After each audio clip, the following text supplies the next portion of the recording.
Daily Cyber Briefing for Wednesday, the 28th of February. I'm Stephen Ridgway. Start out with a little bit of WordPress pain. There is a vulnerability affecting the Lightspeed Cache plugin. Now, that's a common plugin. It is in use in, it's in use in something along the lines of 4 million active websites at the moment. There is the risk of unauthenticated site-wide stored cross-site scripting. So yes, that is not a good thing. The flaw has been recently discovered and has been given the CVE number of 2023. Nice number, this one, 40000. So strongly recommend that you update Lightspeed, because this is being actively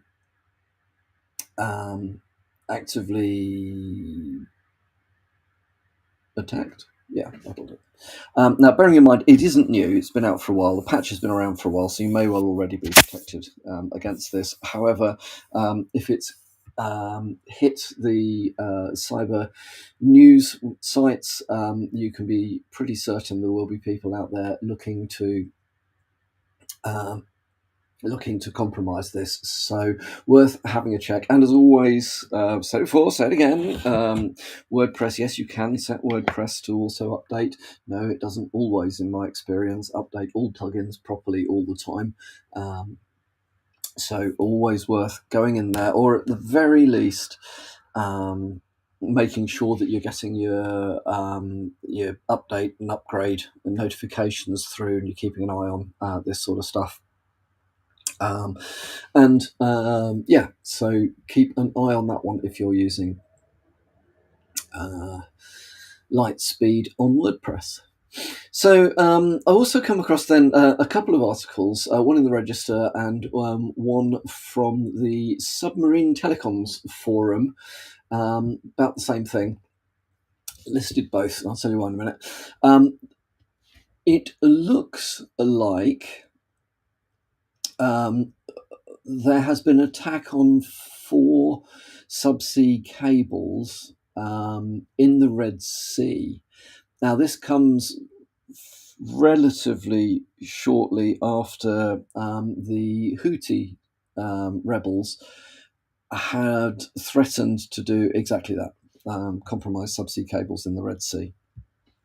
There is some thought that they may have been supported by Russia in this, although, as always, it's almost impossible to really attribute blame for these things to any particular groups. Now, the reason I've linked 2 articles regarding this one is that the Register gives a very good high-level overview of what's going on. But one thing that I am aware of is that a lot of organisations are not aware themselves of how dependent internet access is on subsea cables. So I've linked then also to an article from Submarine Telecoms Forum, because there's the article talking about what's going on with these particular cables, but there is also an online cable map, which I would definitely recommend that you become familiar with, because there aren't as many as you'd think. There are more than there used to be. 10 years ago, 15 years ago, when I was responsible for ensuring resilience for global financial services infrastructure. This stuff was extremely important, and there really weren't that many cables at all. There are more now than there used to be. However, if you look at the map, they are congregated into very very tight areas.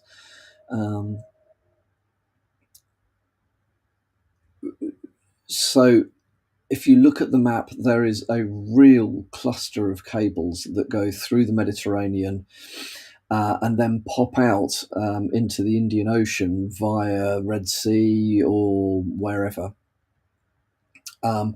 Those are particularly vulnerable, especially at a time where there is instability in that part of the world. And the other place, which is a little nerve-wracking, is the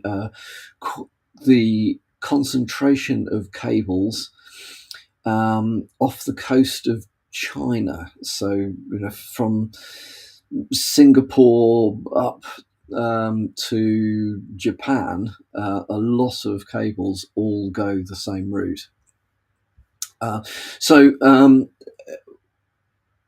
As a thought, if you are reliant on global networks, if your organization has, for example, operations in various different parts of the world, and resilience is important to you. Global resilience is important to you. I would definitely check that your connections are going via truly separate and diverse cables.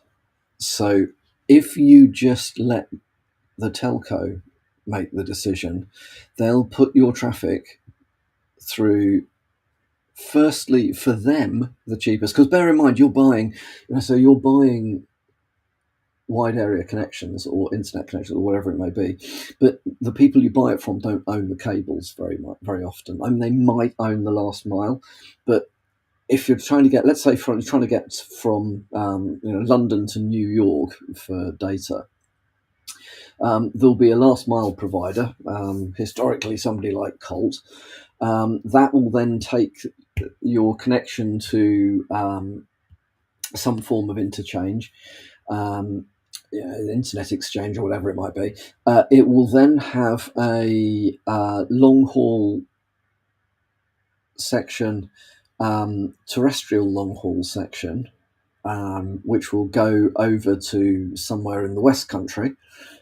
Then there will be another exchange where it will transfer to the subsea cable, and then you've got the reverse on the other side. So the subsea cable comes out somewhere at a landing point, and then we'll hand off to somebody that does the long haul terrestrial piece, and they will hand off to the people that do the last mile. It's up to you whether you want to buy your services from somebody that is, which of those particular organisations is the right one to buy the service with. I have had occasions in the past where I've phoned up. It was good one with Colt in the good old days, and they go, "Oh, we've got an issue on circuit such and such," and they go, "Oh, that's the one from blah blah to this exchange." And you go, "Well, no, actually, that circuit goes to a data center in New Jersey." And they go, no, it doesn't. It only goes as far as no. It's like, oh my goodness. So that was a bad choice, having them managing all of that. However, anyway, the point is, you can find out where your traffic is going and where your traffic will be rerouted to if it's really important to you, but it is difficult to do. And going against the grain slightly, I found it easier to get genuinely separate routing for resilient circuits if I use the same telco. And then give them very clear instructions about where things are supposed to go. Now, why am I making such a thing of it today? This is because there is now, there's always been a risk, but it's been a relatively small risk in the past, because whilst the option of disrupting subsea cables has always been there, the actual impact has been less in the past, and the effort involved in doing it is relatively high. You can attack things at their landing points or where they come close to close to shore.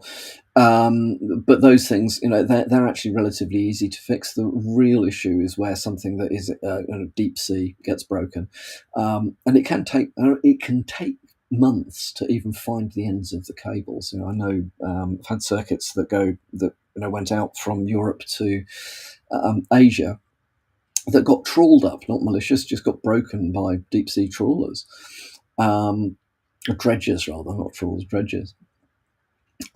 Although that's not very, very deep, it was deep enough, and the dredger basically pulled one end of the cable for miles.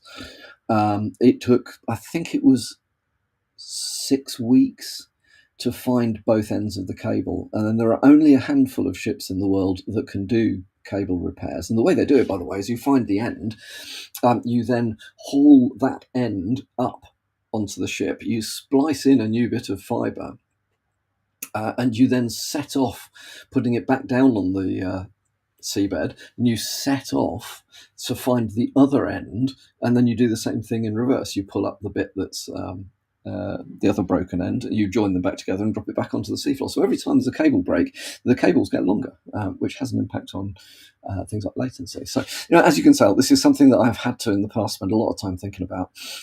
It is now definitely a tactic of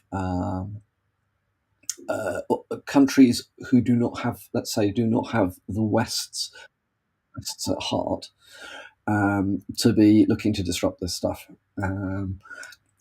You've got a challenge if you're trying to get from, say, Europe to Asia. All the cables, either you could send your traffic via Russia, probably not a good idea. You could send your traffic via Russia and China, which is probably an even worse idea. You go on the concentration of cables through the Med, and out into the Indian Ocean via the Red Sea or whatever, or you've got to go a long way round Africa. And to the best of my knowledge at the moment,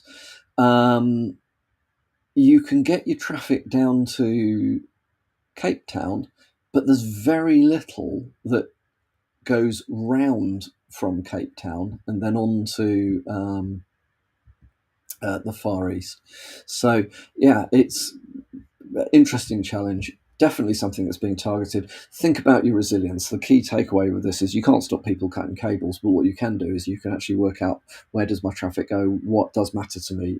Make sure that this is part of your business continuity planning and your disaster recovery planning, and not something which is just punted off into it's a cybersecurity issue. It isn't just a cybersecurity issue by any manner of means at all. Right, that is enough from me for today. Hope you have a good Wednesday, and I'll speak to you all again tomorrow morning.